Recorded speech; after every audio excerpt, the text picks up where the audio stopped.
তুমি কিভাবে ফালতু কিছু ফুটবল ম্যাচ নিয়ে এতটা উল্লাসিত হতে পারো? প্রথম কিবলা বাইতুল মাকদিসের কথা কি তোমার মনে পড়ে না? তোমার হৃদয়ে কি তোমার মাজলুম ভাই বোনদের প্রতি কোনো ভালোবাসা নেই? তাদের মুক্তির জন্য কি তোমার প্রাণ হাহাকার করে না? নাকি কাফির খেলোয়াড়দের ভালোবাসায় তুমি পাগল হয়ে গেছো, মানসিক ভারসাম্য হারিয়ে ফেলেছো? আমার ভাই, তুমি কি বুঝতে পারছো না এসব ওয়ার্ল্ড কাপ মূলত তোমার মতো মুসলিম যুবকদের শয়তানি কাজে আটকে রাখার কৌশল?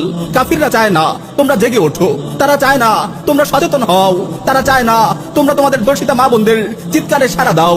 তারা চায় শয়তানি বিশ্বকাপের উল্লাসে তোমরা মত্ত হয়ে যাও, তোমরা আল্লাহকে ভুলে যাও, নামাজকে ভুলে যাও, মাজলুম উম্মার কথা ভুলে যাও, তোমরা তাদের হাতের পুতুলে পরিণত হও। তারা চায় তোমরা এসব বেহুদা কাজে উন্মাদ হয়ে থাকো, আর তারাই সুযোগে তোমাদের হাতে পায়ে গোলামের শৃঙ্খল পড়িয়ে দিই। তুমি ইহুদিদের দিকে তাকাও, ইহুদি রাষ্ট্র ইসরায়েলের দিকে তাকাও, তাদের কোনো খেলায় তুমি দেখেছো? তাদের খেলার সময় নেই। তারা আছে বাইতুল মাকদিস ধ্বংস করে তার জায়গায় থার্ড টেম্পল নির্মাণ করার ধান্দায়, তারা আছে গ্রেটার ইসরায়েল প্রতিষ্ঠার ধান্দায়, তারা প্রস্তুতি নিচ্ছে দাজ্জালকে স্বাগত জানানোর বিশাল লক্ষ্যে। তোমাদের গাফেল রাখতেই তারা এসব শয়তানি আয়োজন করছে।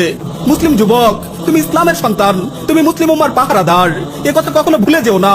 তোমার সময়ের মূল্য আছে, তুমি সচেতন হও, তুমি গায়রাতওয়ালা হও।